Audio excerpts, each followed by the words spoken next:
Muy buenas tardes de nuevo y, como decía anteriormente, gracias por la invitación. Yo he preparado una conferencia o una charla, ¿no?, sobre ciencia e investigación para un futuro mejor. He dividido la presentación en dos aspectos muy diferentes. El primer aspecto es un poco más general, es repasar juntos una serie de datos, y después la segunda parte, que estimo que puede ser la más interesante, voy a contar un ejemplo de nuestra línea de investigación cuando yo me dedicaba a la investigación, porque desde que me dedico a la gestión universitaria lo tengo más olvidado, de algo que sirvió para solucionar un problema en el pasado, un problema real que existía y que intentaré también introducir durante la conferencia. Bien, yo creo que ahora toca ilustrar algunas cosas que conocemos perfectamente porque llevamos oyendo lamentablemente mucho tiempo, ¿no?, en los medios de comunicación. En los últimos años, ahora veremos cuándo, pero especialmente de 2008 a 2013, 2014, hubo una disminución de los presupuestos destinados a investigación, de los presupuestos públicos y después de los privados. España ha sido un país que se ha caracterizado por hacer una buena investigación, hasta ese momento y después también, y hay muchos hechos que lo revelan y que lo demuestran, ¿no? Y además, como luego veremos, los ciudadanos tienen una muy buena percepción de los investigadores antes y ahora también. Esta es una gráfica teórica, pero luego la ilustraré con unos datos de algunos países. La gráfica lo que viene a decir es que cuanto más invierte en investigación un país o una región, más ricos son sus ciudadanos. Y además en ese orden, porque a veces intentamos confundir y decimos que invierte mucho en investigación el país que le sobra. No, no es así. Cuanto más se invierte, pues más ricos, un mayor nivel de vida tienen los habitantes. También a veces se oye que uno de los problemas de nuestro país es que la inversión privada, las de las empresas para la investigación, es muy reducida. Yo creo que no, eso es cierto en comparación con otros países, pero no estamos todavía en ese momento, ¿no? Porque aquí la inversión pública sigue siendo baja y hasta que la inversión pública no supera un umbral, lo normal es que las empresas no incrementen esa inversión en ciencia. Bueno, como os comentaba, de 2008 fundamentalmente a 2013, a 2014, la inversión en investigación en nuestro país bajó muchísimo, muchísimo. Y no solo bajó mucho en financiación, sino que 12.000 investigadores tuvieron que abandonar la investigación, o bien porque lo dejaron, o bien porque se fueron fuera de nuestro país a hacer esta actividad. Esta gráfica es muy reciente, muy actual, porque es los últimos datos que hay del Instituto Nacional de Estadística, donde de alguna manera ilustra el gasto total en investigación en nuestro país, el total. Si nos fijamos, los últimos datos, o sea, la encuesta es del 20, los últimos datos son de 2019, y ahí lo que podemos ver es que muchos años después, es decir, 10 años después, estamos en niveles del 2009. De acuerdo, es verdad que hubo unos años muy, muy malos, 2012, 2013, bueno, 2014, ya empezó en 2008, pero ahora estamos en niveles de 2009. Aquí vemos un poco cómo se distribuye esto por sectores. Hay casi el 49% en 2019 de ese gasto lo hacen las empresas y el resto está distribuido fundamentalmente entre organismos públicos de investigación y universidades. Y hay una parte que aparece en verde, marginal, que es lo que gastan en investigación las fundaciones. Hay una gran asimetría por comunidades autónomas, la media es el 1,25 y Europa está rondando el 2% del Producto Interior Bruto, es decir, estamos muy lejos de converger con Europa. Bien, a pesar de todo ello,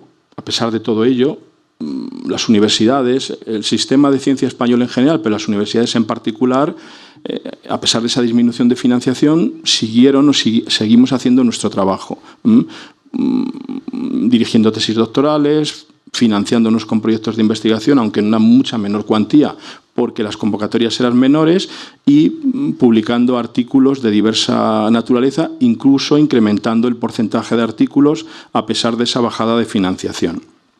Bien, por tanto, aunque estamos recuperando, eso es cierto, pero estamos en un país que históricamente, esto es histórico, dedica un bajo esfuerzo a inversión en investigación. Además, las empresas dedican poco también en comparación con Europa. Tenemos una baja capacidad innovadora y todo ello con los agravantes que comentaba anteriormente, ¿no? Aquí tenemos una imagen que yo creo resuelve casi todas las dudas que pudiéramos tener los que hoy hayamos venido aquí, que probablemente esto no debe ir dirigido a los que estamos, porque somos los conversos, ¿no? Sino a los que a lo mejor no están. La vacuna, ¿no? Yo creo que la vacuna contra la COVID, desarrollada en meses con una eficiencia, una eficacia importante, probablemente esto se ha debido a la investigación, a una investigación global entre muchos grupos, sea probablemente, yo me atrevo a decir, uno de los hallazgos más importantes del siglo XXI. Y probablemente también, con el pasar de los años, seremos capaces de darle la dimensión que merece, ¿no? Esto lo han comentado tanto el presidente de la Diputación como el alcalde de la ciudad de Albacete. La vacuna, la respuesta tan importante gracias a la investigación. Vuelvo para atrás. Además de la vacuna, que es un ejemplo claro, como comentaba anteriormente de una manera teórica y ahora ilustrándolo con países, cuanto más invierte un país en investigación, más ricos son sus habitantes. Es decir, que esto tiene una trascendencia para todos nosotros. ¿De acuerdo? Y esa riqueza se traduce después en el estado del bienestar. Es decir, tenemos por lo menos dos argumentos muy claros, uno económico, si queremos, y otro, en este caso, de salud, donde la investigación y la apuesta por la investigación es fundamental. Bien, en el caso nuestro, de nuestra universidad, y estos son datos que todavía no hemos publicado, o sea, es un informe que nos ha hecho un organismo externo, que es el Instituto Valenciano de Investigaciones Económicas. Bueno, pues por cada euro público que se invierte en la universidad, en esta universidad, nosotros devolvemos a la sociedad 2,7.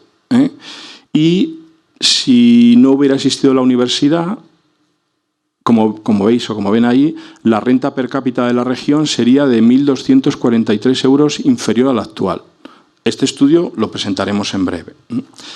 Además de este componente económico está el otro, el de mejora de todo, ¿no? En el caso de la vacuna, de la salud.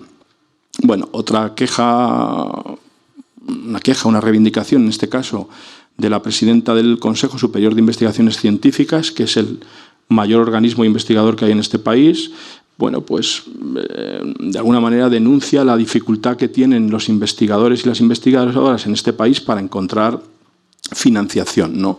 Y luego también hace una referencia importante, que es que los investigadores deberían dedicar una parte de su tiempo a divulgar lo que hacen para que la sociedad lo conozca y la sociedad también, si lo considera, reclame ese incremento en la inversión. Aquí tengo algunos datos de lo importante que es la divulgación científica. Estos son datos de una encuesta que hace la Fundación Española de Ciencia y Tecnología, y ahí se puede ver que el interés por la ciencia y la tecnología se ha duplicado en los ciudadanos de 2004 a 2014. Aquí podemos ver que esto es un poco más preocupante, o bastante más preocupante, que 1 de cada 3 españoles no está interesado por la ciencia porque no la entiende. Y eso es responsabilidad del que la cuenta, fundamentalmente, del que lo traslada a la sociedad, ¿no? Bien, y como les decía anteriormente, los médicos y los científicos son las dos profesiones más valoradas por la sociedad.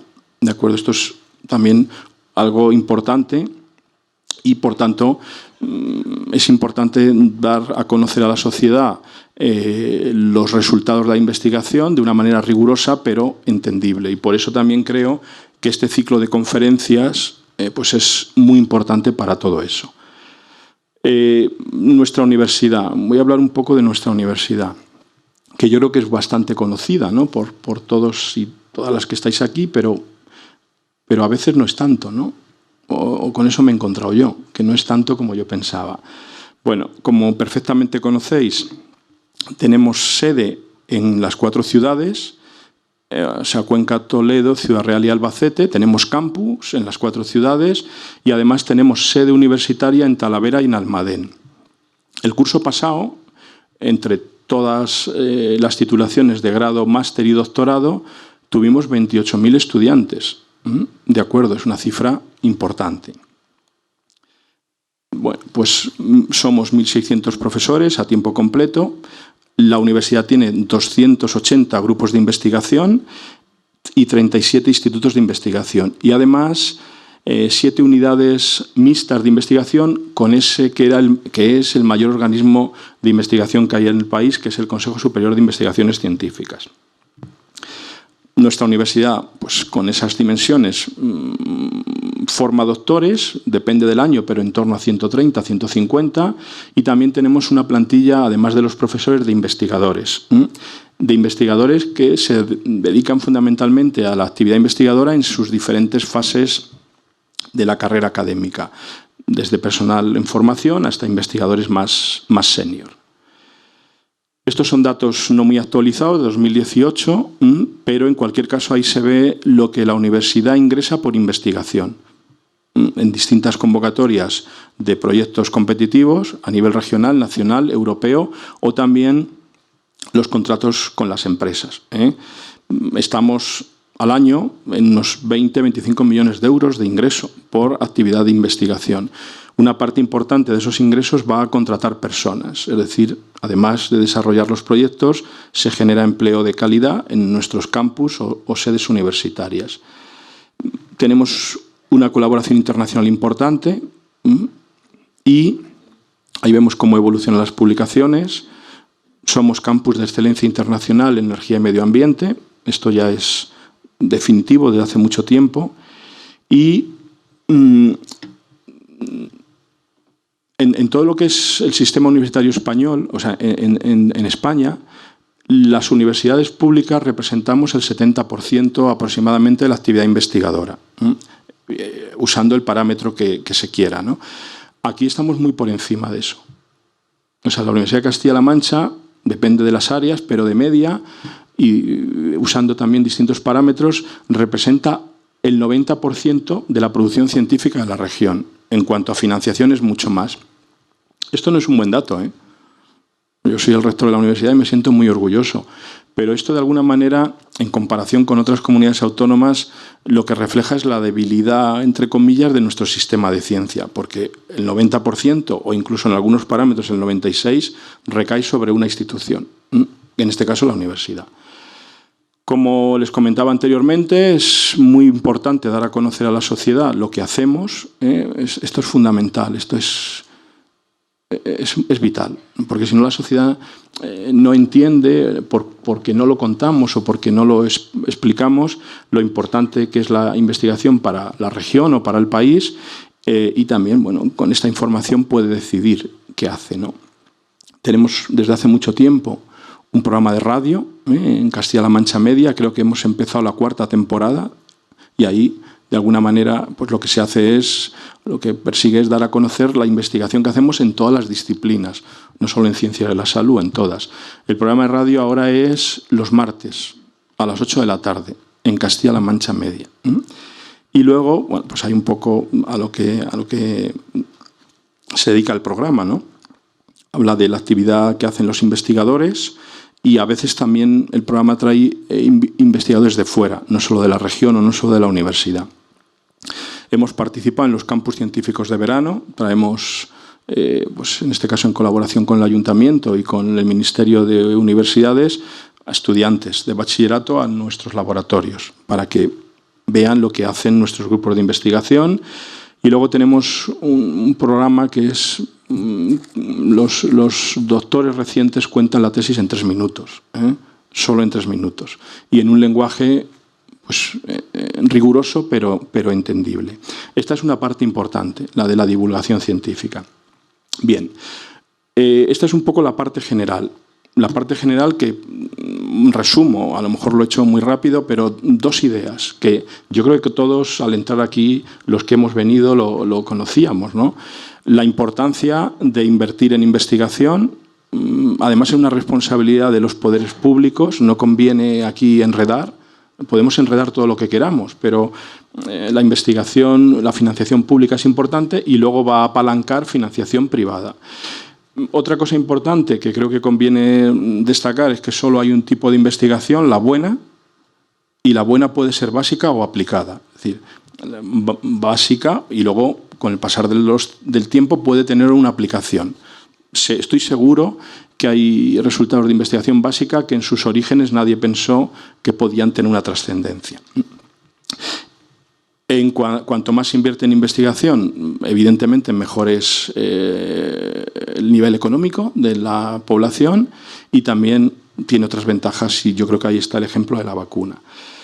Bien, como antes comentaba, la investigación pretende resolver problemas, aunque no siempre. Yo soy un defensor de la investigación básica y más en la universidad. Y yo ahora lo que voy a contar es un resultado de una de nuestras investigaciones, ¿no? Este resultado es de pasado, no de futuro. En el futuro estamos en otras cosas, yo ya no, pero este es un resultado de pasado que sirvió para resolver un problema. Nosotros somos un grupo de la investigación, de la universidad, que trabajamos fundamentalmente desde hace muchos años, muchísimos, desde el año 92. Empezamos con las ovejas manchegas y luego lo hemos extrapolado a otras especies de mamífero. Trabajamos en la aplicación de técnicas de reproducción asistida a la resolución de problemas. ¿De acuerdo? Y los problemas eran de diversa naturaleza. En el caso de las especies domésticas,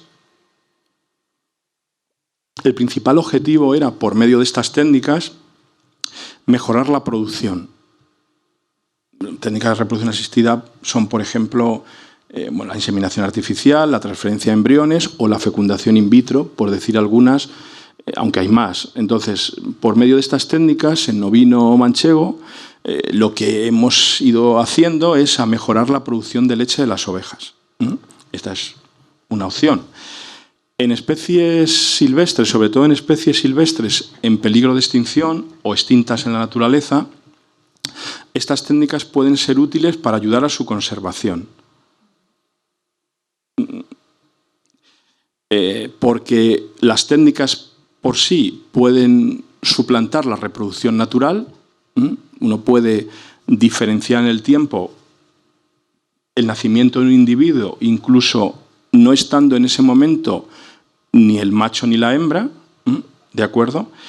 Y eso es una realidad. Y luego también ocurre otra cuestión importante. Todo lo que, o sea, tanto los ovocitos como los espermatozoides como los embriones, ¿no?, se pueden conservar a menos 196 grados centígrados, o sea, en frío, de una manera, diría, casi limitada en el tiempo. Entonces, no es un buen símil decir que conservar todo esto es como un arca de Noé. Yo creo que no es un buen símil, pero a lo mejor nos podemos quedar con esa idea, ¿no? De acuerdo. Bueno, nosotros, como os comentaba, hemos trabajado en esto desde el año 92, con objetivos muy diferentes, y se planteó un problema. No se planteó, el problema ya existía. Hay unas especies de gacelas, sobre todo dos, que son Gacela cuvieri y Gacela dama, Gacela dorcas, que es la de abajo, no, que estaban en aquel momento, estoy hablando de antes de 2005, extintas en la naturaleza. O sea, no existían en libertad. Sí que existían o en zoológicos o en centros de recuperación. La población más grande de estas gacelas, de las dos que estaban extintas, ¿no?, que es cuvieri y dama, están, por cuestiones del azar, en un centro en España que está en Almería, pegado al Alcazaba. Ahí es donde más había. Pero, bueno, los ejemplares que están en ese centro, más otros ejemplares que hay en zoológicos, sobre todo de Estados Unidos, Canadá, Holanda, Alemania, los ejemplares que están en el centro de Almería tenían problemas para reproducirse de manera natural.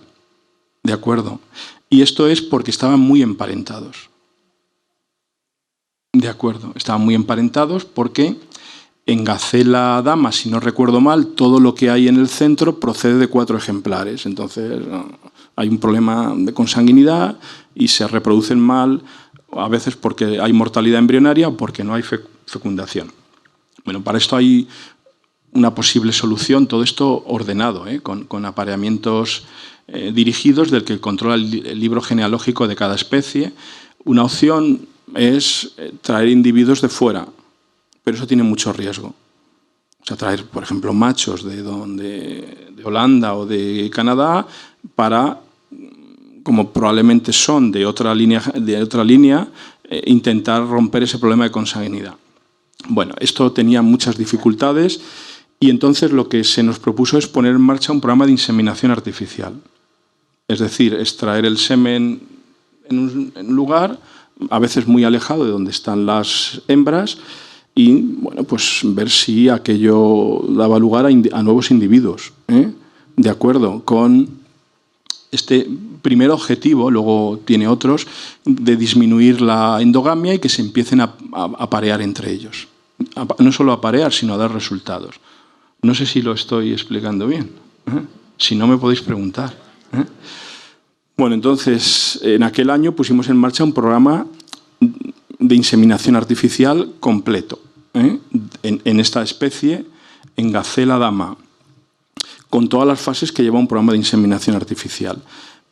Pues desde la obtención del semen en los machos, la evaluación del semen que se obtiene, que aquí puede verse que probablemente debido a la consanguinidad hay muchos espermatozoides anormales, ¿no?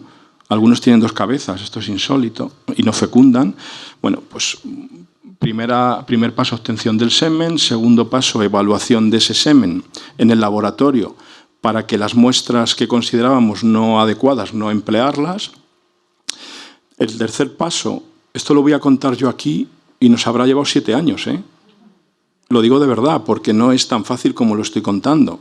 De hecho, este es el mayor problema, el de conseguir un método que mantenga un porcentaje de los espermatozoides que uno congela viables cuando los descongela. La congelación tiene una ventaja, que como se conserva a menos 196 grados, la viabilidad más o menos es la misma el día que lo congelas y 50 años después. Pero es verdad que muchas células se mueren, porque es un proceso muy agresivo. Y se mueren más espermatozoides, a medida que los individuos son más consanguíneos.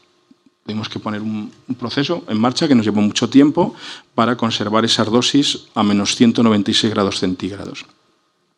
Otra parte, bueno, ahí se ilustra un poco la consanguinidad de las 3 especies. En base al menor número de individuos fundadores, la consanguinidad es superior y eso afecta a las características de los eyaculados. Bien, en cuanto a la inseminación artificial, una vez que obtenemos el semen, lo evaluamos y lo guardamos congelado. Las hembras, para inseminarlas, no se inseminan a celo natural, sino que se usa un tratamiento hormonal y se induce la ovulación, por muchos motivos. Esto tiene también su riesgo, un riesgo metodológico, porque no todas responden. De acuerdo, pero bueno. El tratamiento hormonal que se ilustra ahí combina 2 hormonas distintas que les induce a ovular en un momento más o menos predecible. Más o menos predecible porque, claro, no hay estudios previos y no hay una especie modelo como para emplear en esta gacela. Luego viene la segunda parte de la inseminación, que es una vez que se induce la ovulación, pues hay que capturarlas, hay que inmovilizarlas lo más rápido posible para poderlas inseminar. Y, bueno, pues estas son las condiciones, ¿no?, de trabajo en el campo, la anestesia y luego la inseminación, después de muchos estudios y análisis de la bibliografía, se hace directamente en el útero. ¿De acuerdo? A ver. Bueno, se hace directamente en el útero. O sea, se usa una endoscopía menor, desde fuera se localizan los cuernos uterinos y se deposita el semen en el útero para intentar mejorar un poco los resultados. Estas son ya hembras inseminadas que se despiertan relativamente pronto de la anestesia. Vuelvo a insistir que de esto lo estoy contando muy rápido. luego me podéis preguntar si hay tiempo para las preguntas, pero el proceso llevó su tiempo, hasta poder tener dosis seminales adecuadas como para intentar garantizar que iba a haber fertilidad. Bueno, en cuanto a los resultados, pues es verdad que nunca antes había habido nacimientos con esta técnica en ninguna especie de gacela, no solo en esta, nunca, y bueno, esto no se ve, y esto sí, O sea, por primera vez se consiguió el nacimiento de una gacela, en este caso en gacela dama, en esta especie, por medio de inseminación artificial y empleo de semen congelado. ¿De acuerdo? Esto abrió después muchas posibilidades para contribuir a la conservación de la especie, ¿no? Porque ya hay una herramienta que permite traer semen obtenido de la misma manera de otros orígenes para aumentar la variabilidad genética de la población que hay en Almería, que como os digo es la mayor, la más numerosa.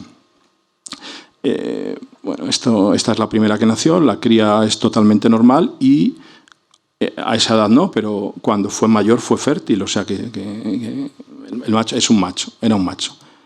Aquí tenéis algunos reportes del momento, y bueno, pues a partir de ese momento es una técnica que se usa de manera no habitual, porque es mejor que haya reproducciones por monta natural, pero sí cuando hay necesidad de disminuir la consanguinidad. Hemos trabajado también en el programa de cría en cautividad del lince ibérico, que es un programa que se puso en marcha en el año 2000, y bueno, pues nuestra aportación es siempre la misma, probablemente porque no sabemos hacer otra cosa. Es decir, nuestra aportación dentro del programa de cría en cautividad fue obtener dosis seminales de los linces, conservarlo a esas temperaturas tan bajas como una reserva genética para después usarlo un poco por medio de técnicas de reproducción asistida. Aquí he de deciros que es imposible, bueno, de momento, la ciencia tiene que seguir avanzando, pero no es posible o no ha sido posible hasta la fecha hacer inseminación artificial porque el número de espermatozoides que tienen los linces es muy bajo, bajísimo, comparado con un gato doméstico y con cualquier otro lince. Entonces, la forma de generar nuevos individuos aquí ha sido por medio de fecundación in vitro. Es decir, se obtienen los espermatozoides, los ovocitos de las lincesas y se ponen a cultivar en unas condiciones que se generan embriones y que también se pueden congelar. De acuerdo. Y nosotros formamos parte del grupo, dentro del plan de cría en cautividad, del grupo de tecnologías de la reproducción, con un objetivo similar, ¿no? El de generar esos bancos de recursos genéticos para ayudar a su conservación. Lo ideal sería que esto no hiciera falta. No lo he dicho al principio. Estas técnicas son artificiales, pero tienen su aplicación en estas especies y en otras muchas. Bien, pues nada más. Este es un poco lo que os quería contar. Como os decía, hay una parte general y luego una parte de un ejemplo que ha tenido su utilidad. O sea, un ejemplo claro, dos ejemplos claros, donde la investigación, la nuestra, la que nosotros hemos hecho, ha servido para poner una herramienta a disposición del programa de cría en cautividad de la gacela dama y del programa de cría en cautividad del lince ibérico. Esta es una especie nuestra, ¿no? Y como comentaba, pues herramientas similares hemos puesto a disposición de la Asociación de Ganaderos de Ovino Manchego, ¿no? Para, en este caso, incrementar la producción de leche. O sea, con un contenido, un objetivo muy diferente, pero las herramientas son las mismas. Lo que pasa que, en el caso de las ovejas, se usan o bien los espermatozoides o los embriones de individuos que se ha contrastado que producen mucha leche de hembras, ¿de acuerdo? Porque es una forma de incrementar la producción de leche mucho más rápido que con monta natural. Nada más. No sé, vamos, esto es un poco, tal vez de una manera atropellada, lo que yo quería contaros. Muchas gracias.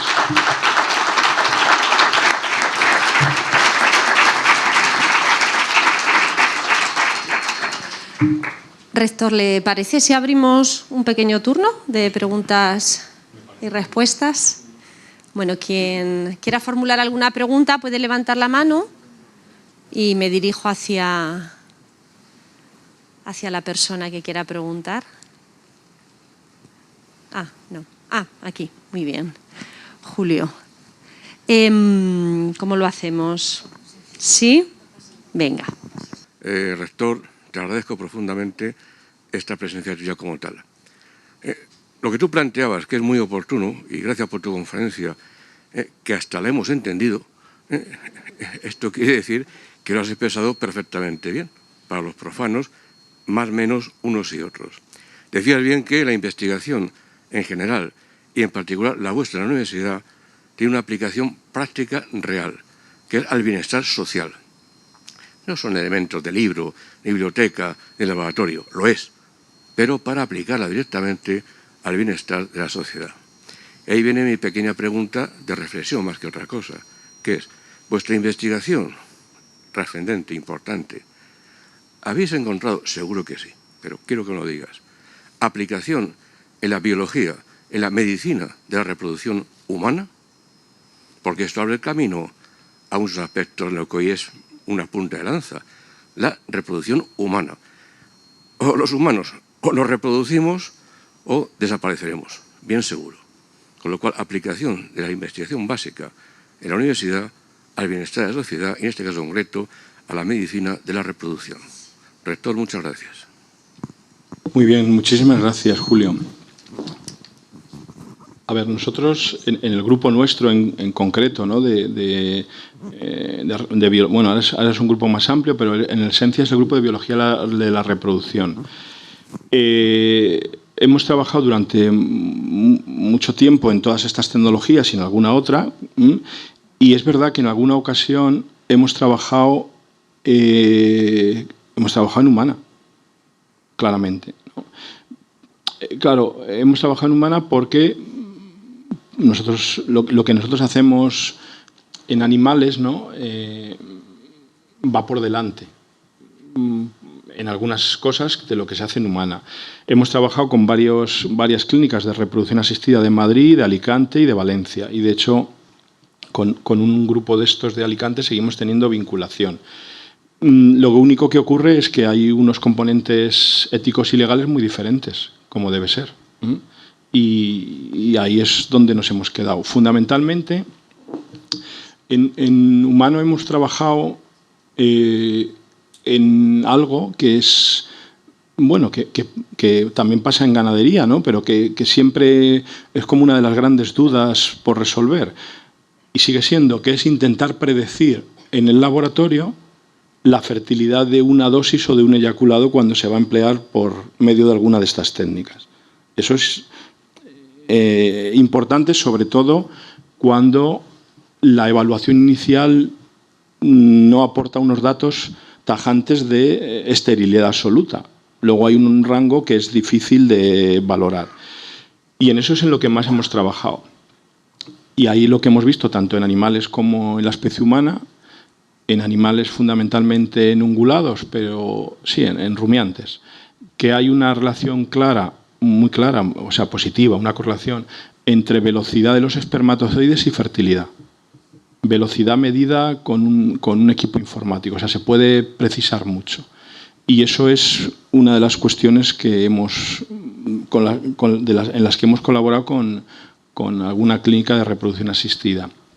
Y luego esto solo en ganadería, también hemos visto en especies, en ciervo en concreto, que además de eso, es decir, cuanto más rápido se mueven los espermatozoides, midiendo la velocidad con un analizador de imagen, es decir, es muy eficiente. Más fértiles son los individuos, y en los ciervos, además, cuanto más rápido se mueven los espermatozoides, más hijos machos nacen.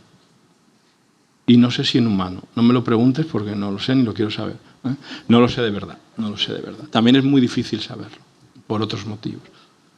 Pero fundamentalmente para predecir in vitro posibilidades de fertilidad de las dosis, ¿no? Muy bien, gracias. ¿Hay alguna cuestión más? Sí, Pablo. Hola, buenas tardes, rector. Buenas tardes, Julián. Yo quería preguntarte, nos has contado este experimento, esta línea de investigación, más que experimento, esta cadena de experimentos, esa línea de investigación tan bonita que desarrollasteis. Y nos has contado en 20 minutos lo que habéis hecho en 7 años, ¿no? Nos has contado el esfuerzo de tiempo. Me gustaría que nos indicaras un poco, si es posible, también el esfuerzo económico, para poder dimensionar un poco pues esta introducción tan bonita que nos has hecho sobre la inversión y la reversión económica de la investigación en la sociedad. Entonces, si nos puedes comentar un poco la dimensión económica, creo que sería muy bonito, vaya, también. A ver, gracias, Pablo. Para el tema para esta línea, ¿no?, de investigación en las gacelas y para los felinos, nosotros hemos tenido, ahora no, pero durante muchos años hemos tenido de manera continuada financiación del Plan Nacional. Un proyecto del Plan Nacional cada 3 años y luego también una ayuda de la Fundación del BBVA, sobre todo para el tema de los felinos. Aproximadamente estos proyectos son caros, todos son caros, pero estos, por lo que requieren, son de una cuantía importante. Cada proyecto estaba en unos 225.000 euros para 3 años, tampoco es mucho dinero. Bueno, es lo que es. Y tuvimos 3 proyectos del Plan Nacional para la línea de gacelas. Y luego tuvimos 2 veces, en 2 ocasiones, financiación de la Fundación del BBVA para el tema de los felinos. Pero esto no es todo, porque esto es lo que financia la investigación. Pero las gacelas que están en Almería comen todos los días. Y eso se paga del presupuesto, en este caso, de la Estación Experimental de Zonas Áridas. O sea, no sé calcularte. Si me preguntas a cuánto salió el gacelo, no. Pero hemos tenido financiación. Y luego es una línea que, bueno, pues que, como pasa muchas veces, supongo, el siguiente proyecto del Plan Nacional ya no se nos financió en esa línea y cambiamos. Y ahora, pues eso está ahí. Las gacelas están ahí. Hacen su vida allí. No sé calcularte cuánto, pero pues 750.000 euros los 3 proyectos más lo de la Fundación del BBVA. Bueno, más lo que lleva detrás, porque el plan de cría en cautividad del lince estaba financiado por el Ministerio también. O sea, eso es nuestra investigación. No sé si te he dado respuesta, más o menos. Sí, completamos esa pregunta y ahora hacemos otra, sí. Sí, Julián. Claro, no, yo un poco la pregunta va encaminada en ese sentido, ¿no? En que realmente yo lo que veo, vaya la experiencia, pero yo lo que veo de lo que nos cuentan, ¿no?, es que la investigación, pues, es que requiere una inversión importante por parte de la sociedad y esa presentación que tú has hecho un poco, pues, explicando que ha caído la inversión y que se necesita inversión, es que es así, es que al final hacer una línea de investigación pues lleva una inversión importante que luego revierte, por ejemplo, lo que has dicho tú, en Castilla-La Mancha, cada euro son 2,7 euros que vuelven a la sociedad. Porque estamos hablando, claro, pues de una actividad que requiere una inversión y un compromiso importante por parte de la sociedad y de las instituciones que pueden financiar esto, claro. Sí, totalmente. Gracias, de acuerdo. Julián. Gracias. Vamos con otra pregunta más. Sí.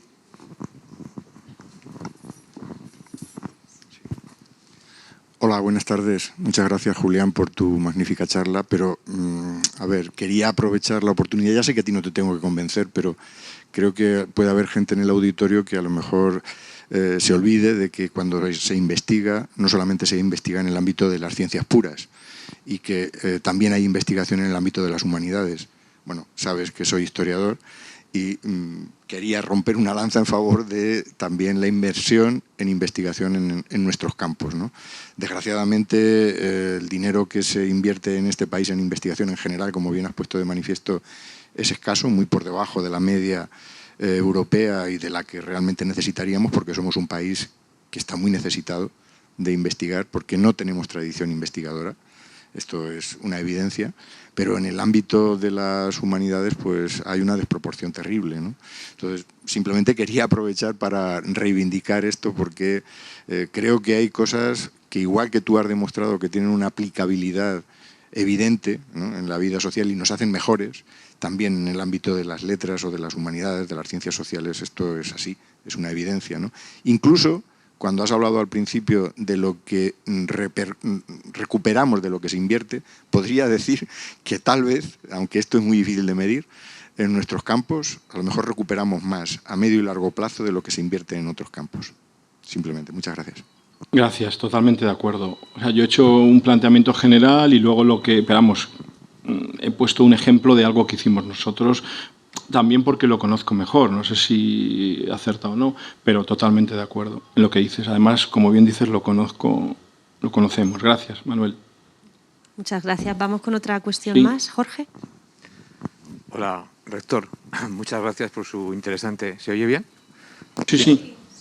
Por su interesante conferencia.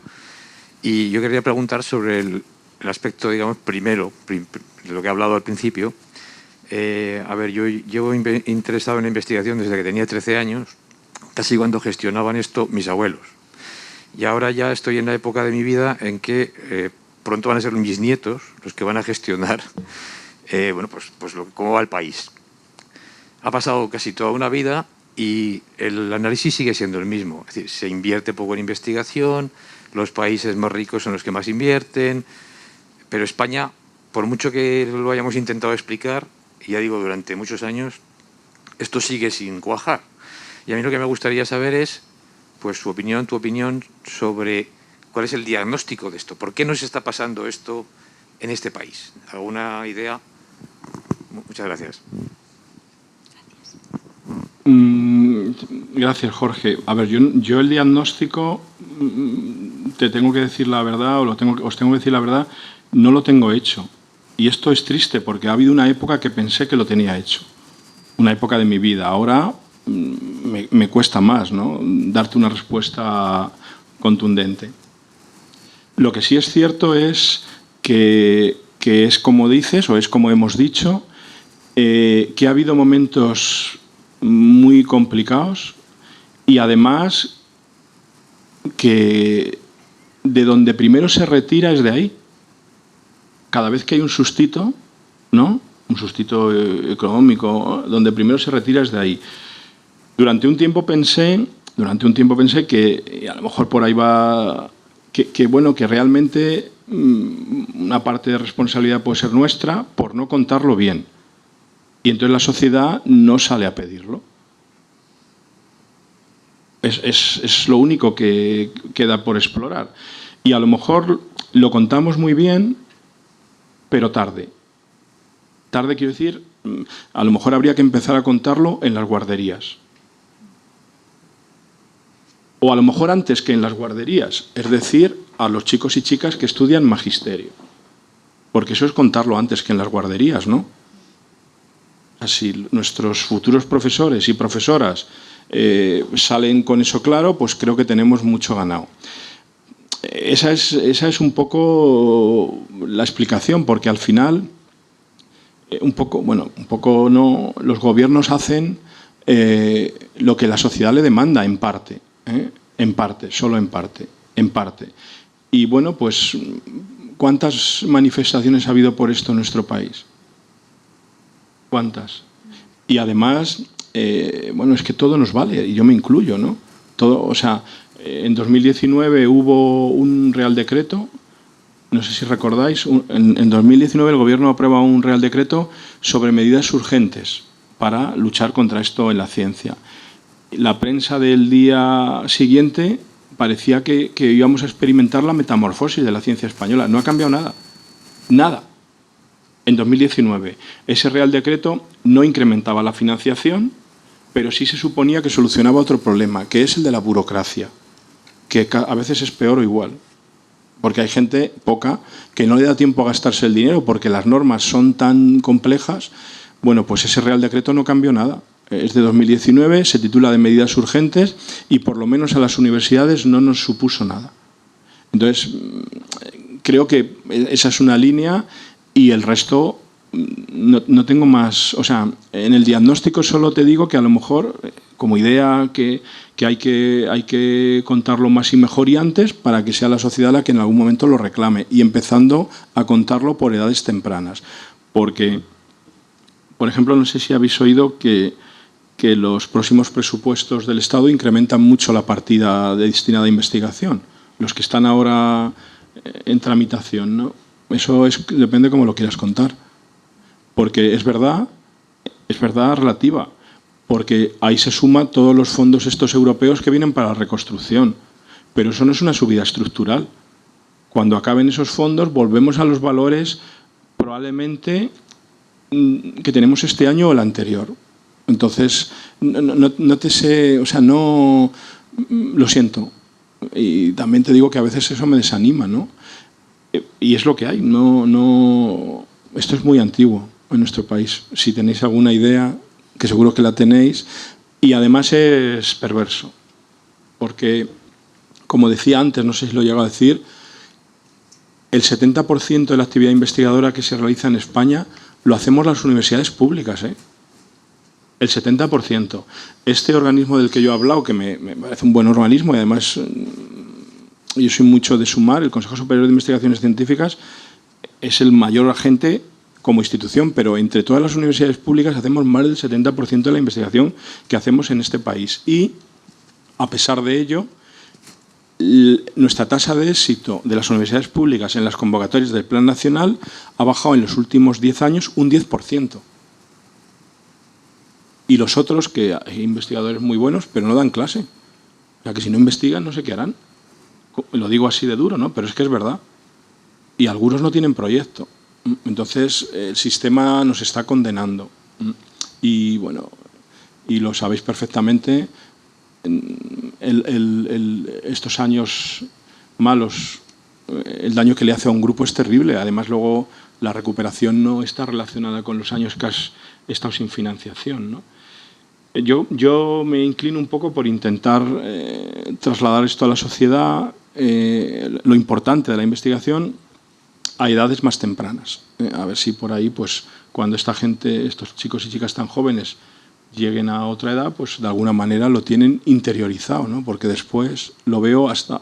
Lo que yo he vivido en España en estos años es difícil, como nosotros, ¿no? Y además es que en la época de vacas gordas tampoco estábamos ni por aproximación en la media europea de porcentaje del PIB. Ahora cada vez estamos más lejos, ¿eh? Cada vez estamos más lejos. No sé, creo que no he sido muy contundente en la respuesta, porque tengo mis dudas. De acuerdo. Gracias. Vamos con otra pregunta. Sí.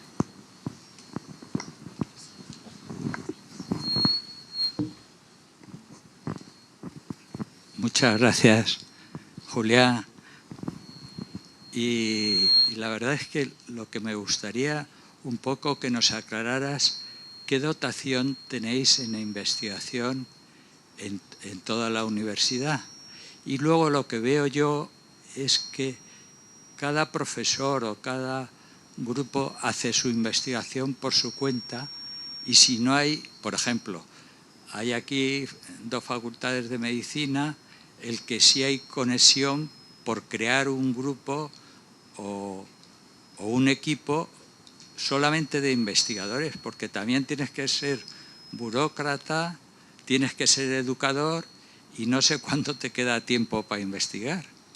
O con los becarios también hay otro problema. Es un poco de cómo tenéis instrumentado en la universidad esta investigación. Vale, gracias. Muchas gracias. Bueno, como os decía, en la universidad hay 280 grupos de investigación. 280 grupos, y en torno a esos grupos se organiza la investigación que se hace, ¿no? Luego tienen competencias en investigación los departamentos y los centros de investigación, pero yo creo que la unidad básica es el grupo. Es cierto que hay investigadores que hacen muy buena investigación, pero de manera aislada. También son la minoría, pero la estructura es el grupo. La dotación que tenemos, que me preguntabas la dotación que tenemos, a ver, más o menos depende del año. Este ha sido un buen año, por ejemplo, el que estamos, pero nuestros investigadores en convocatorias competitivas, muy competitivas. Convocatorias donde a lo mejor, para que os hagáis una idea, de 100 proyectos que se presentan se financian 10. O sea, que es que aquí se dejan la vida todos los días en eso. Tienes que escribir el proyecto, se evalúa por organismos externos y depende de la convocatoria, de 100 se financian 10. La convocatoria menos competitiva, de 100 se financian 45. O sea, a eso se enfrentan todos los días. No hay una dotación basal para hacer investigación en el Estado, ni en la comunidad autónoma. Bueno, dicho eso, pues de media ellos consiguen, pues depende del año, pero eso 20, 25 millones de euros, solo para investigar. Y un porcentaje muy alto de eso va a contratar personas que hacen investigación. O sea, que es que además generan empleo de calidad. De acuerdo. Esos son fondos externos, totalmente externos, que vienen fundamentalmente de 3 convocatorias europeas, nacionales o regionales. Y luego también los grupos que hacen investigación más aplicada de contratos con empresas que les contratan para hacer una investigación. Eso es una parte. Y luego hay otra parte que son los fondos propios del presupuesto de la universidad que se destinan a investigación. También en convocatoria, o sea, se distribuye de manera competitiva, pero ya internamente. Y ahí estamos, pues yo creo que ahora en 11 millones de euros al año. No creo, 11 millones de euros al año, destinamos el 20% de nuestro presupuesto a eso. El 20%. Comparado con las universidades del sistema universitario español es alto. Es alto. Eso es un poco la organización de una manera muy sencilla, ¿no? Yo creo que la estructura básica es el grupo, pero no, hay investigadores individuales que hacen muy buena investigación, muy buena. Individuales o por parejas. Gracias. Tenemos un par de preguntas más y vamos a ir finalizando. Muchas gracias, doctor Lagarde, por la exhibición en el escaparate de lo que es la investigación y sus dificultades. Mi pregunta iba centrada en un tema que puede ser actual y que tengo absoluto desconocimiento de cómo puede ser el futuro. Y es, ¿qué incidencia puede tener la ley de protección animal en todos estos programas de investigación que se hacen en torno al mundo animal? Bien, yo soy veterinario, no lo he dicho al principio, no lo he explicado tampoco, pero todas las cuestiones que yo he comentado aquí pasan por un comité de ética en experimentación animal y cumplen claramente con las leyes de cada momento o con los decretos de cada momento, ¿no? De acuerdo. En el caso nuestro, de los temas que tratamos, de los temas que investigamos, creo que no tendrá mucha influencia en nuestros temas, en estos que os he comentado. Y en otras disciplinas, pues más a lo mejor de experimentación con animales de laboratorio sí que puede tenerla, pero ahora mismo no soy capaz de dimensionarlo, ¿no? De acuerdo. En cualquier caso, lo importante, pero que sepáis que todos los proyectos, los experimentos, los casos cumplen con la ley porque previamente tienen que pasar un informe o un comité. De acuerdo. Gracias. Gracias. En la hoja informativa que han podido recoger antes de entrar a la sala, allí viene recogido todo el currículum del rector, que es amplísimo, por cierto. Una pregunta más. Buenas tardes. Bueno, muchísimas gracias por la charla, la conferencia, que ha sido enormemente enriquecedora. Voy a ser muy breve. ¿Podría ser una de las respuestas que usted indicaba que bueno, no acierta a entender por qué efectivamente esa diferencia brutal entre las necesidades de la inversión en investigación y más teniendo los datos de reversión, podría ser una de las causas que la sociedad, los gobiernos buscan resultados cortoplacistas y la investigación es una carrera de fondo y no de velocidad? Podría ser, sí. Pero Eso es así, probablemente sea así, pero para eso estamos los ciudadanos. ¿No? Y sobre creo. todo, perdón, porque lo que se consolida en el tiempo, en la sociedad, es lo que hace estructura, y lo que hace estructura normalmente es a fuego lento. Y creo que la investigación tiene que ser a fuego lento para todavía, pues yo creo que tener muchísimos más resultados. De hecho, la vacuna del COVID, cuando se empieza por la presión, se quiere el resultado para hace 2 semanas. Es decir, empezamos hoy para el resultado hace 2 semanas. Es decir, yo creo que esa presión en la investigación no es nada buena. Y no sé, a mí se me ocurre como posible o una de las respuestas esa necesidad un poco inteligente de la sociedad de resultados rápidos. Lo que pasa que, a ver, yo ahí discrepo en una parte, ¿no? O sea, yo entiendo a todo el mundo, otra cosa es que comparta lo que opinan unos y otros, pero yo creo que la sociedad no debe buscar esos resultados rápidos. Otra cosa es que los busquen otras profesiones, pero la sociedad no. Porque además aquí de lo que estamos hablando es de una cuestión de generosidad entre generaciones. Si esto, lo que podamos invertir ahora o no, yo creo que los efectos positivos que pueda tener en el Producto Interior Bruto de la región no lo vamos a ver nosotros, pero nuestros hijos o nuestros nietos sí. Y eso es lo que hay que reivindicar. Hay que ser solidarios con las nuevas generaciones. Porque si no, es más, creo que eso, no sé si los políticos o no, porque no tengo conocimiento, pero sí que lo hacían nuestros antepasados, ¿no? O sea, yo podría contar un caso personal que es real. Mi abuelo decidió que mi padre tenía que estudiar en la universidad, que no había Universidad de Castilla-La Mancha, que tuvo que ir a Madrid, no por mi padre, por su familia. Y eso es un esfuerzo. ¿En qué se traduce el esfuerzo? En que mi padre fue a Madrid y estudió y mi tío el segundo era ebanista. Es ebanista. Y si hubiera sido mi padre mi madre no habría estudiado. Pero yo creo que los abuelos, con esas intuiciones básicas de que en el caso del mío aprendió en el servicio militar, entendió que era bueno para la familia que mi padre fuera a estudiar a Madrid. Para la familia, no para mi padre. Y eso supuso un esfuerzo que se traduce en que el siguiente, como has invertido en el primero, ¿no? Pues aquí estamos hablando de lo mismo, en hacer ese sacrificio porque nos va a ir mejor. Pero claro, esta es una percepción muy familiar, ¿no? Real, pero familiar. Yo creo que es una cuestión de solidaridad entre generaciones, ¿no? Y hay pocas... No sé si hay pocas oportunidades. Es verdad que los cambios normativos que empiezan a moverse a nivel del Estado no ayudan a esto. Esa es mi percepción también personal.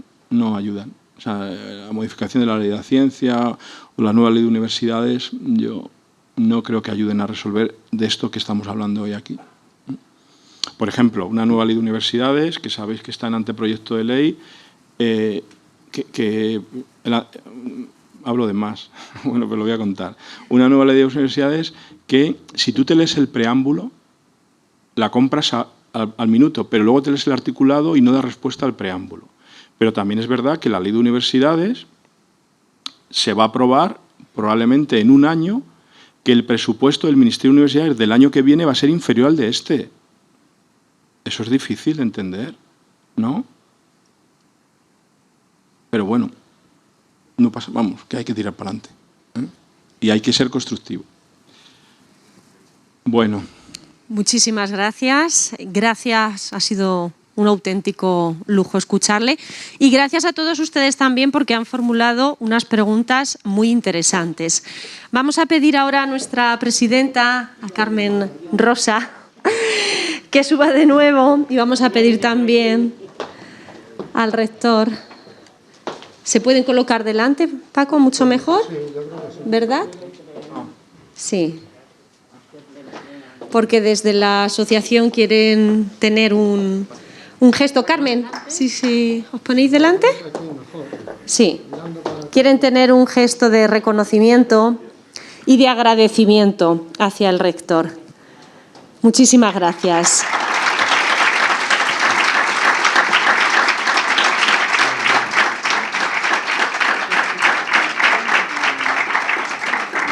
Mientras tanto, les contamos que la próxima conferencia, esto ya ha arrancado y no para, la próxima conferencia va a tener lugar el próximo lunes 25 de octubre, 6:30 de la tarde, y será el catedrático en Bioquímica y Biología Molecular en la Facultad de Farmacia, Jorge Laborda, que por cierto nos ha acompañado, gracias Jorge, quien nos hablará de decisiones vitales y el lenguaje molecular de las células.